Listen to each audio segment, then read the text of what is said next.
My guests today are the premier voices in fantasy football analysis. The fantasy footballers, Mike Wright, Jason Moore, Andy Holloway. The #1 fantasy football podcast. Catch them as I do on SiriusXM, on YouTube, or wherever you listen to podcasts. Their Ultimate Draft Kit, which includes their tier-based rankings, which I'm obsessed with, 100-plus player profiles, and other resources to help you win your league. It's available now at thefantasyfootballers.com. Fellas, welcome to Schein Time. Thanks for having us. Yeah, happy to be here. All right, let's start with this, because everyone wants to know how you decide a draft order. I want you to look at this video of a Bills fan who gets DJ Moore to decide his league's draft order. I'm obsessed with this. Is this the coolest way, Mike, we'll start with you, you've ever seen a draft order decided? What's your favorite way to go about it?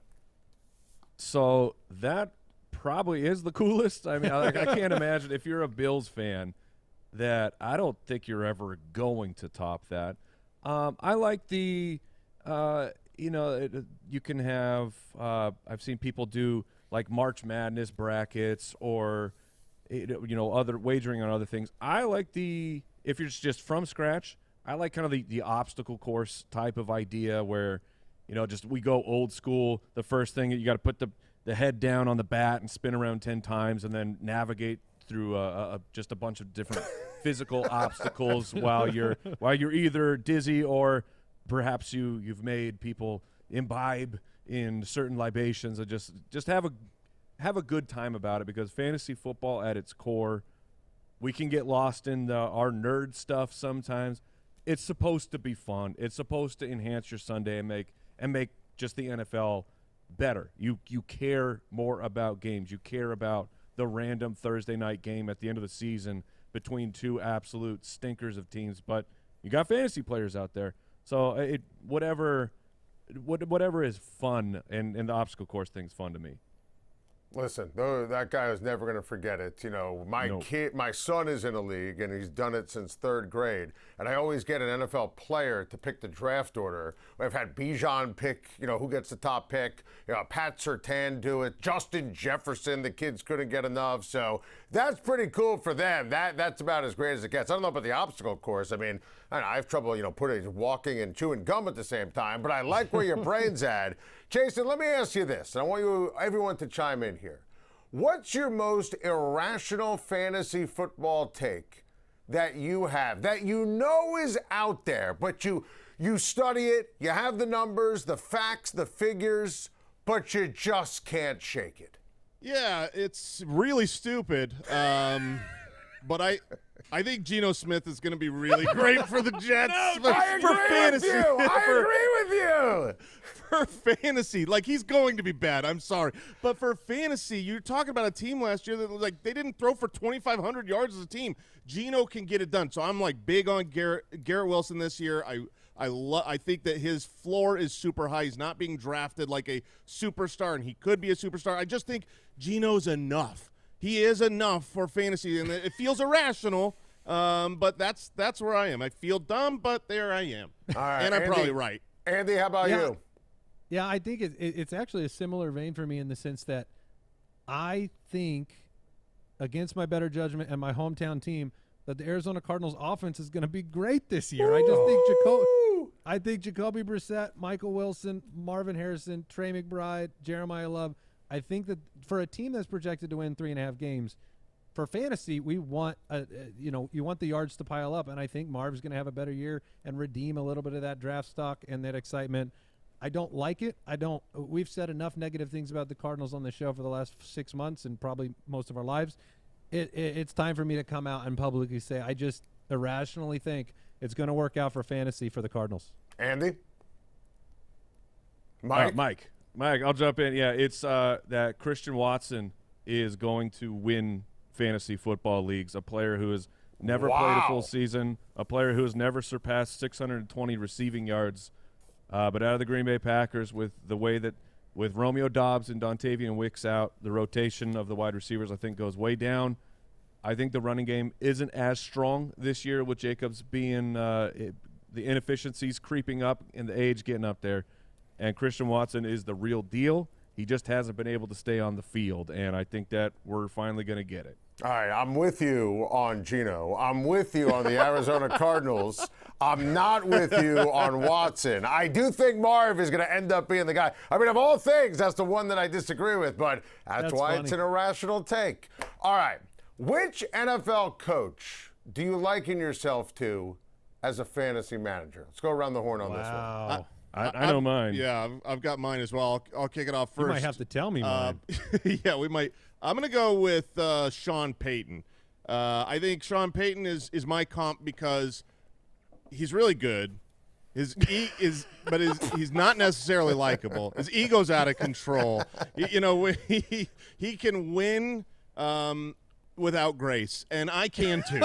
I can too. So that's where it's like he's such a talented coach. And I'm such a talented analyst. Okay. So, that's where I comp myself. I will give you a recent quote from the coach I'm going to comp myself to of, I want to have the highest scoring offense ever, which happens to be the 2013 Denver Broncos. I know how many points per game they scored, and I want to surpass them. I want shutouts. I want blowouts. I'm talking about Ben Johnson of the Chicago Bears, offensive guru, and as of just playing fantasy football, a coach – even whispering that, and not even like this was full.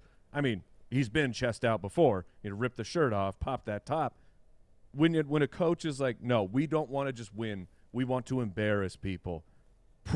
That's what we're talking about. I love that. I feel like that's the heart and soul of fantasy football to begin with. I just want to be a coach that has general manager powers. The amount of transactions I make on my fantasy team, I need to have control. Maybe you go back to old school Belichick and getting the moves made that need to happen, but I want general manager powers as a coach. What is the dumbest thing you've ever convinced yourself was a great fantasy take? Mine's recent and real bad. Yeah. Here I said I was a good analyst. I'm about to undo that. I was very in on Caleb Johnson last year. I mean, he was a guy that I. What team is he on, Jason? He is currently on the Steelers, last year's rookie, who I do not expect to make the roster.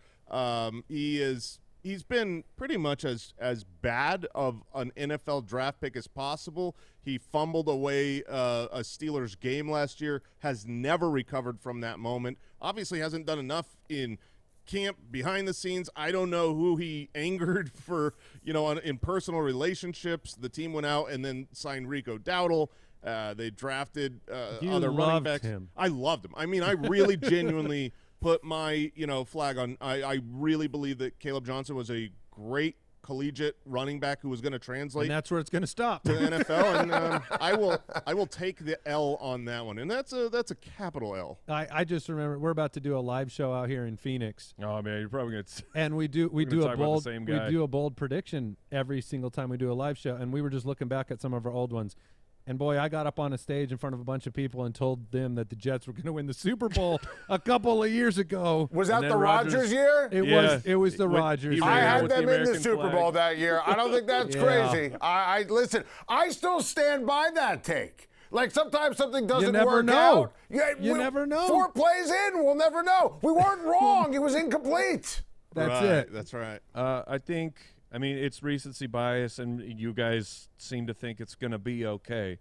But we told everyone that there is no possible way that Marvin Harrison Jr. is a bust in the NFL or for fantasy football. Maybe he's not as great as we think he could be, but it has been it's getting closer. It's been a disaster he's based off of what he was supposed to be so far. I thought he was an absolute lock. And the Cardinals did too. I mean, I had Monty Austin Ford on my SiriusXM radio show. He basically said as much. I mean, every time he drops a ball, I'm still stunned. I mean, that's where I'm at when it comes to Marv. All right, give us a personal and tell us the reason why I'll never draft this guy again player and what he did to you to become that guy. I had one that would really hurt me on a personal level. We usually try to forgive we guys. Our emotions We on try our to sleeve forgive here. guys, so it's not often that we're like, hey, he's off my board no matter what. But P. Rivers, Phillip Rivers, oh my gosh, dude, I was on the way to fantasy glory, And the only thing I needed him to do was not throw like 5 interceptions in a game. That was it. And he couldn't stop. He couldn't stop throwing interceptions. I'm surprised my television made it through that day. I don't know how I didn't throw something at it. I was so infuriated, and I would never at that point ever draft Phillip Rivers again, which turned out to be great for me. Obviously that's a couple years old, but he was nicknamed P. Rivers from that point forward. It's not a great nickname, for Jason. our show. No, it's really not. He deserved but that did make for a great episode of the show. It did. Do you have somebody in that category, Mike? Because I don't feel like I have a name that sticks out other than it's tougher because we try to be rational as much as we can and say, like, this is a different year. Whatever that player did to you last year, we just talked about it on today's show, and I brought up, I'm like, all the people who said, I'll never draft Christian McCaffrey again, ever. What he did to me. Whoever drafted McCaffrey last year, I think there's a pretty strong odds that person at least made it to the championship, probably won. The guy who's like closest to it, it's DK Metcalf. I knew that was going to be the on name. the Steelers, because I've never been a Metcalf guy. Like I don't think he's bad by any stretch. I never bought into the hype the way that people really did. I'm with it. And then he goes to the Steelers. He gets the bag. They back up the truck of gold bullion, and you're thinking, he's got to be safe. He has to get so many targets, which is, we search for targets for that volume when we're drafting our fantasy wide receivers. And I got him last year. I said, you know what? I'm gonna bite my tongue on this one. I'm gonna admit maybe I'm wrong here, and I wasn't wrong. DK Metcalf was a disaster last year.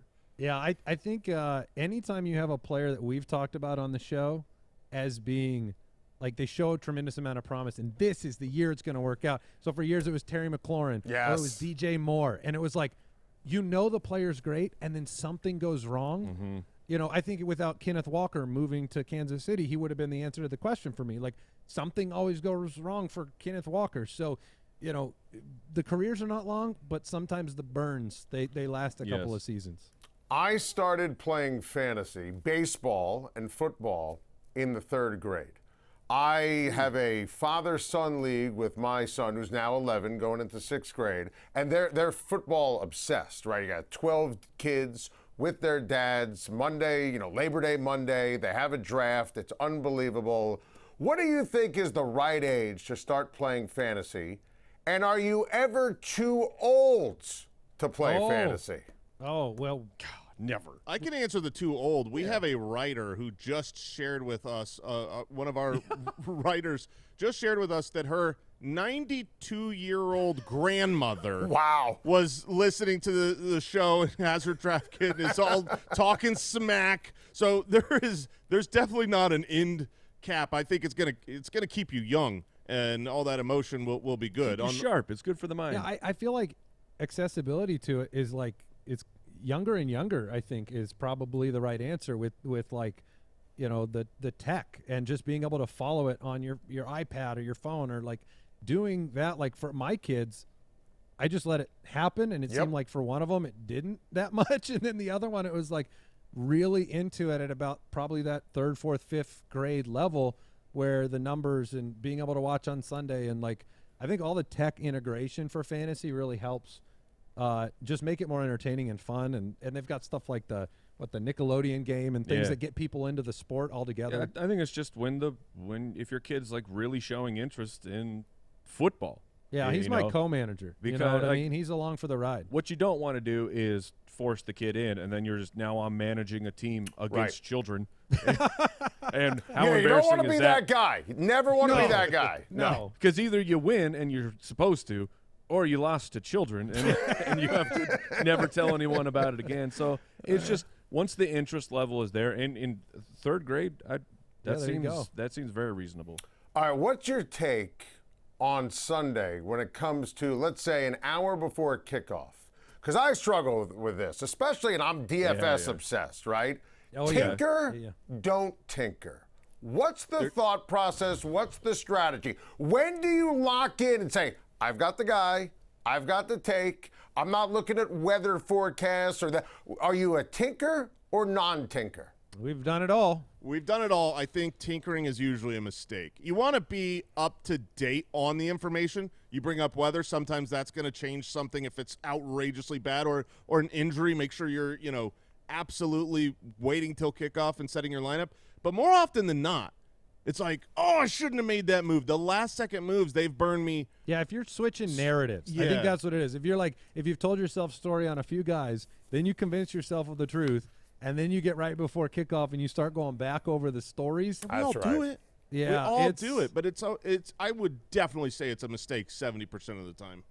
Yeah, I agree. Definitely a mistake 70% of the time. I could not agree with that more. You guys are phenomenal when it comes to takes and predictions and analysis. That's why everyone watches, everyone listens, why I'm obsessed. I want to know your best fantasy football preseason call you've ever made. Oh. And I've got one an that easy you one, want yeah. back as well.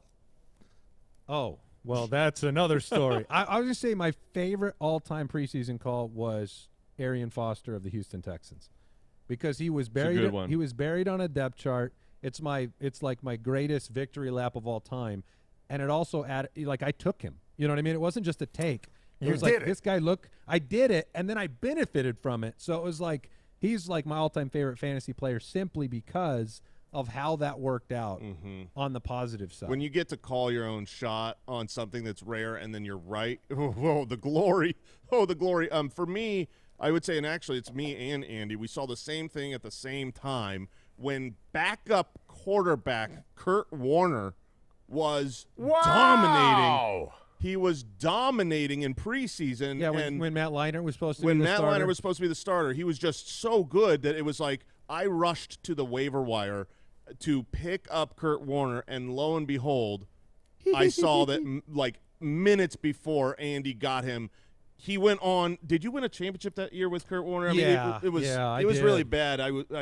But that one was fun to see, to witness, to rush to action. Sadly, it worked out for you and not me, but that was really cool. I do have an answer on the terrible one.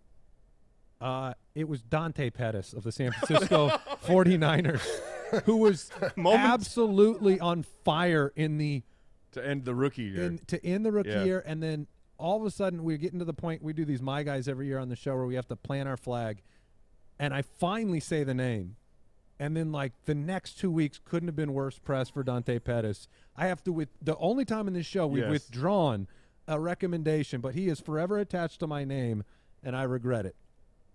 Oh, I mean, there's just so many. Okay. Let me talk about how great I am. We got this. You have to be last year. It has to be Christian McCaffrey. That one felt good, but it's like everyone just knew McCaffrey's good, but my chips were all in. One I am extremely proud of was we had our bold predictions show, which is where you're saying things that you think they can happen, but it's a spicy meatball. And 2019, Melvin Gordon was the starting running back of the Los Angeles Chargers, or were they might have been San Diego, I don't know. And there was the undrafted free agent Austin Eckler, who was starting to make some noise. And I went on bold predictions, and I said Austin Eckler is going to be a top 12 running back this year, not drafted anywhere near that. And Melvin Gordon held out for 4 games, and then Austin Eckler ends up breaking out and breaking fantasy, where he ends up being the number 6 overall running back on the season. That's a good one. That's a terrific call. All right, I want to get your take on this. And we've had Pat Surtain for my son's league pick who is going to get the first pick this year. And I argue with my son about this all the time, and my opinion has changed through the years. 12-person snake draft. What's the best spot to pick? Number 1. It changes every year. Yeah, every year it's different. Some years there's 5 all in the same tier, and then I want the 5th pick. I want the highest second-round pick possible when I'm getting someone in the same tier. I personally, it's different for everybody, I put Jahmyr Gibbs in his own world. I think that he's going to score more fantasy points than any other running, maybe of all time. I think he could break, LaDainian Tomlinson's record. So I want him. And the nice thing about it, sometimes it's not worth it But this year, the guys at the 2-3 turn, I really like. I don't look at the guys that are a few spots before and be like, man, I wish I was a couple spots higher. So if I can start with Gibbs and then have really quality players at 2-3, I don't mind it at all. Yeah, a lot of years I feel like we say we want to be at as far back as the final upper tier running back. Yeah. Or maybe wide receiver. This year, when we've done mock drafts, being at 8, 9, 10, 11, it feels like the teams are not coming out as well as we'd like. Maybe it's just because we're having to stare down the decision on, is Jefferson going to be okay with Kyler Murray? Questions like that. But I'm with you this year. I think it is the number 1 overall spot.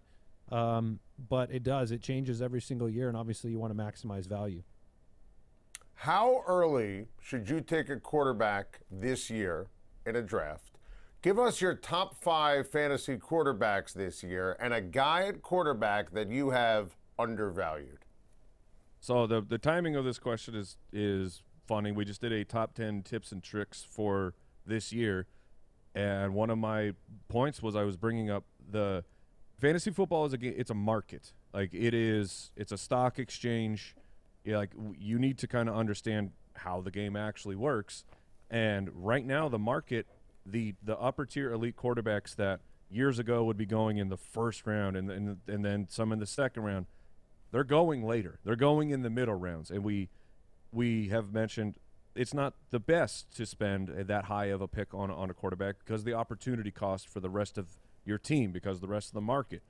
But now you can get guys like Jaden Daniels in the 5th round. You can get Jalen Hurts in the 5th, sometimes even the 6th round, guys who can be real elite difference makers at the position. So we're staying open to those. There's later round guys that are very fun. Like I think Trevor Lawrence that's a good one. Being massively undervalued right now. We're all so caught up in arguing it's Parker Washington. Like, no, it's Jacoby Myers. No, I think Brian Thomas resurges this year.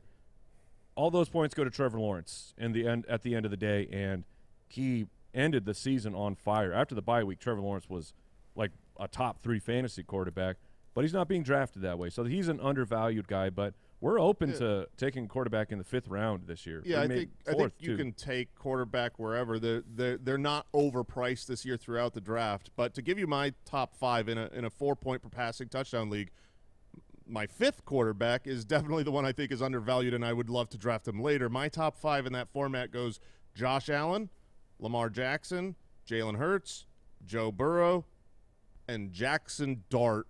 Oh, my goodness. In a 4-point per passing touchdown league, there are only 3 guys in the league that can rush for 800 yards at the quarterback position. Lamar could do it. I don't think he does it at this point anymore. He was far away from it last year. Jaden Daniels can get back to it, but he's costing a much higher pick, and Jackson Dart can do it, and he is a 9th-round option. So to me, it's tough because if you play that game and you wait and you lose out, then it's like, oh, man, I should have just taken Josh Allen. Great. Right. But I think he's one of the best values in the draft because he can break fantasy with his legs.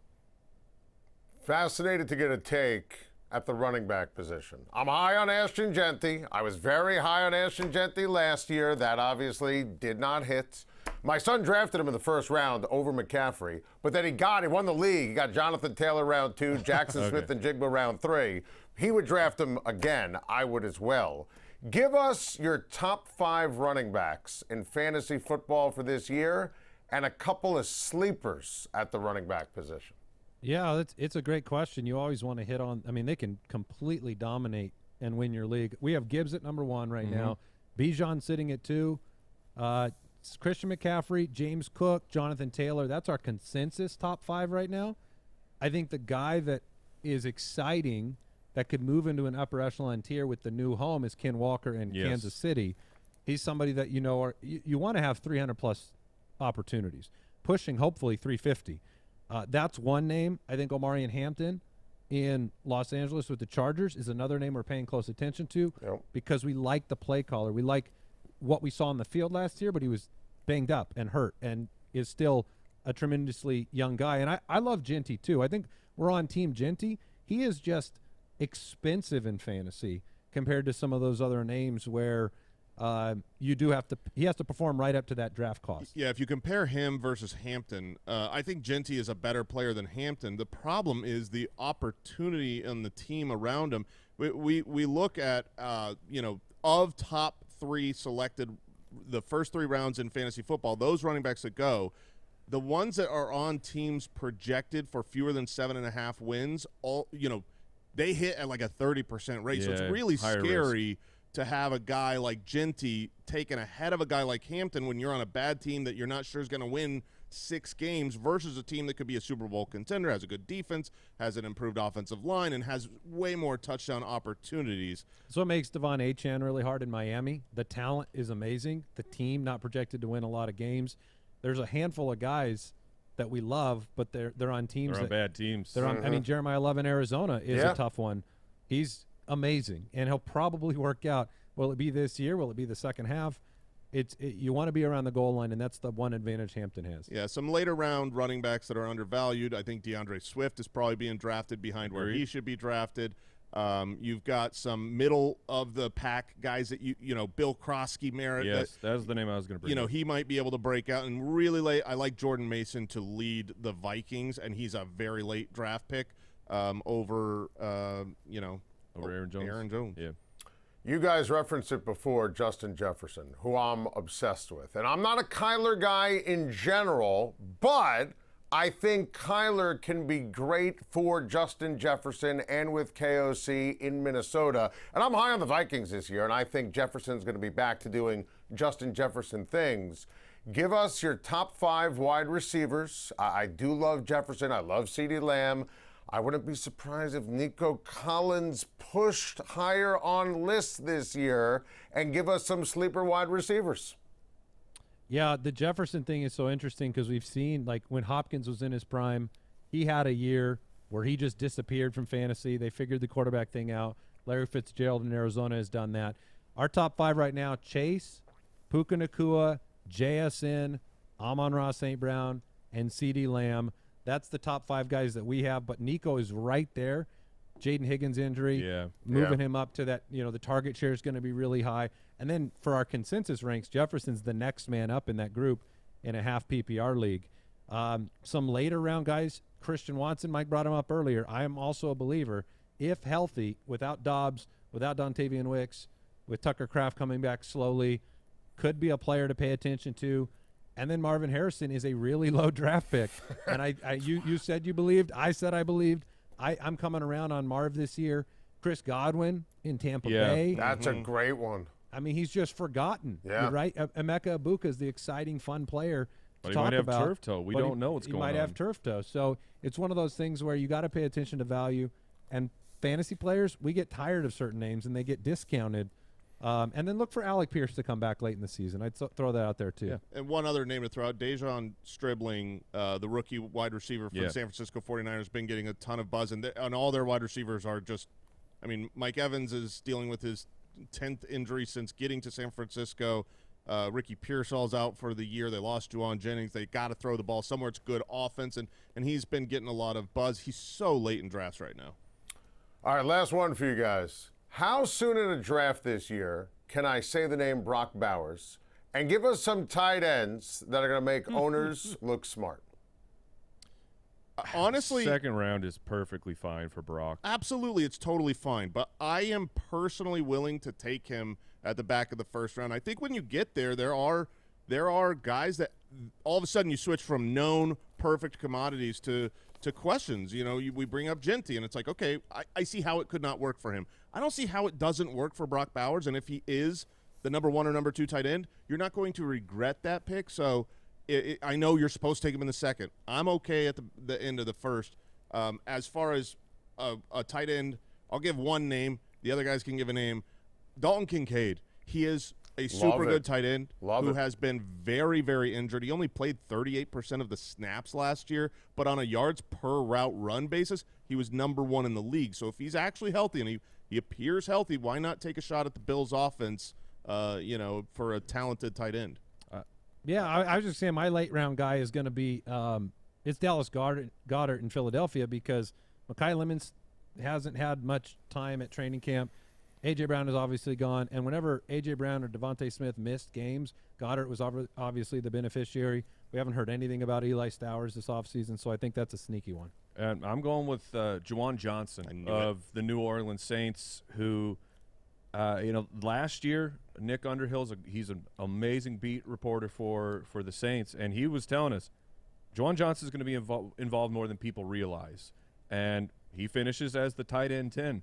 And with Jordan Tyson coming in, I was kind of concerned, can Juwan really command more target share?